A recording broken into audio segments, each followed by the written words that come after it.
Hi welcome back to mass entertainment. మనం మాట్లాడుకునే topic అంటే ఒక మూవీ. ఆ మూవీ ఏదైతే ఉందో అదే మన విజయ్ దేవరకొండ నటించిన latest movie Kingdom. August 31 grand release world wide pan India భాషల్లో మనకి రిలీజ్ అవుతుంది. మరి విజయ్ దేవరకొండ ఆల్రెడీ 2 ఫ్లాప్స్ ఉన్నాయి. ఒకటి ఫ్యామిలీ మ్యాన్, దానికి ముందు వచ్చిన ఖుషి, రెండు కూడా అట్టర్ ఫ్లాప్ అయిపోయినాయి. ఓన్లీ కలెక్షన్ పరంగా చూసుకుంటే ఖుషికి బాగానే వచ్చినాయి. ఫ్యామిలీ మ్యాన్ వచ్చి ఆల్రెడీ 27 crores బొక్క. కానీ డైరెక్టర్ పరంగా చూసుకుంటే డైరెక్టర్ తీసిన మూవీస్ అయితే ఒకే ఒక మూవీ తీసాడు, అది జెర్సీ మూవీ. దానికి నంది అవార్డు అయితే ఇవ్వడం జరిగింది. అండ్ భారీ మనకి ఈ డైరెక్షన్ విధంగా చూసుకుంటే ఇందులో ఇప్పటిదాకా రిలీజ్ అయిన సాంగ్స్ ట్రైలర్ పరంగా చాలా అంటే చాలా బాగా డిజైన్ చేశాడు. కానీ విజయ్ దేవరకొండ, సత్యదేవ్ ఇద్దరు కూడా మంచి యాక్టర్స్.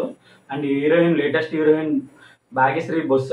ఈ హీరోయిన్ ఈవిడ ఆల్రెడీ ఒక ఫ్లాప్ చూసుకుంది. రెండోది మాత్రం కింగ్డమ్ మూవీతో మరి దాని అదృష్టాన్ని పరీక్షించుకుంటుందో చూడాలి. ఈ మూవీలో ఇప్పటిదాకా వచ్చిన 2 సాంగ్స్ కూడా మన అనిరుద్ధ్ అయితే చాలా బాగా డిజైన్ చేశాడు. అండ్ బ్యాక్గ్రౌండ్ మ్యూజిక్ ఏదైతే రిలీజ్ అయిందో మనకి టీజర్లో బ్యాక్గ్రౌండ్ మ్యూజిక్ కూడా చాలా అంటే చాలా బాగుంది. ట్రైలర్ గురించి మనం వెయిట్ చేస్తూ ఉన్నాం. ట్రైలర్ నాకు తెలిసి ఒక రేపు ఈవినింగ్ కానీ ఎల్లుండి మార్నింగ్ ట్రైలర్ రిలీజ్ చేసే అవకాశం ఉంది.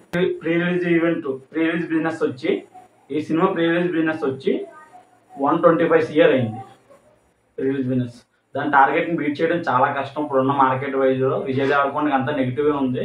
ఓన్లీ తెలంగాణ వాళ్ళు మాత్రమే ప్రోత్సహిస్తున్నారు. ఏపీలో కొంత థియేటర్స్ కూడా ఎవరో, అది మీకు అందరికీ తెలిసిందే ఆల్రెడీ. ఇప్పటి నుంచే జరుగుతుంది. తెలంగాణ వాళ్ళు మాత్రమే ఇక్కడ ఎక్కువ ఆ సినిమా స్కోప్ని చూసే అవకాశం ఉంది.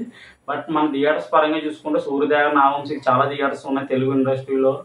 అండ్ టీఎఫ్ఐలో, కోలీవుడ్లో అన్ని దుక్కులను కవర్ చేశాడు. కాబట్టి మనమైతే ఆల్మోస్ట్ హిట్ అవుద్దని కోరుకుందాం. ఎందుకంటే హిట్ అయ్యే ఛాన్సులు ఉన్నాయి 99%. ఎందుకంటే సత్యదేవ్ ఉన్నాడు కాబట్టి ఇది ఆల్మోస్ట్ మంచి సెలక్షన్ చేసుకుంటాడు. విజయ్ దేవరకొండ కూడా ఆల్రెడీ 2 దెబ్బలు తిన్నాడు. కాబట్టి ఈ సినిమా హిట్ కావాలంటే మంచి సెలక్షన్ చేసుకోవాలంటే ఈ సినిమా పరంగా మంచి కథ అయితే ఎందుకున్నాడు. ఒక ఆర్మీ బ్యాక్ డ్రాప్లో ఒక అన్నని కోల్పోతే అన్నని చంపిన వాళ్ళు చంపి మనోడు జైలుకి వెళ్తాడు, మళ్ళీ అది రివెంజ్ తీసుకోవడానికి బయటకు వస్తాడు అనే కథ అయితే మనం రివీల్ చేశాడు ఆల్రెడీ గౌతమ్ తన్నీరు ఒక ఇంటర్వ్యూలో చిన్న చెప్పాడు, అంత చెప్పలేదు. మరి మనమైతే ఏదైతే అనుకున్నాం అదే వస్తుంది థియేటర్లో. ఒక ఎలివేషన్స్, బ్యాక్గ్రౌండ్ మ్యూజిక్ అనిరుద్ధ్ ఇచ్చే ఆ బూజ్ బంప్స్ థియేటర్లో మన విజయ్ దేవరకొండకి యాక్టింగ్ స్కోప్ దొరికితే సినిమా బ్లాక్ బస్టర్ టాప్.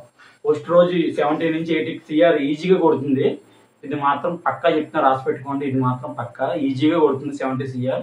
ఎందుకంటే మనకు కథ బట్టి జనం బాగుంటూ వెళ్ళిపోతారు. ఇంకా హాలీవుడ్లో కూడా సినిమాకి స్కోప్ ఉంది. ఎందుకంటే అక్కడ అర్జున్ రెడ్డి ఏదైతే ఉందో దాన్ని కబీర్ సింగ్ గాను అట్లా కొన్ని రీమిక్స్ చేసి మన విజయ్ దేవరకొండని కొంచెం వాళ్ళు చూశారు.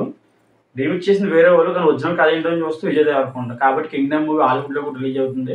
At the same time solo release అవుతుంది. ఏ సినిమాలు రిలీజ్ అవ్వట్లేదు. ఓన్లీ మన తెలుగు నుంచి వచ్చే పాండే మూవీ ఒకటే ఉంది పెద్ద మూవీ. వేరే భాషలో ఏ సినిమాలు ఆ టైంకి రిలీజ్ అవ్వట్లేదు. చూడాలి మరి హరే వీరమల్లు జోష్ని తట్టుకుని మన కింగ్డమ్ మూవీ నిలబడుతుందో లేదో. మీకు తెలిస్తే చెప్పండి, ఎన్ని కోట్లు ఫస్ట్ రోజు కొడుతుందో కింగ్డమ్. దాన్ని బట్టి కామెంట్ చేయండి. బై.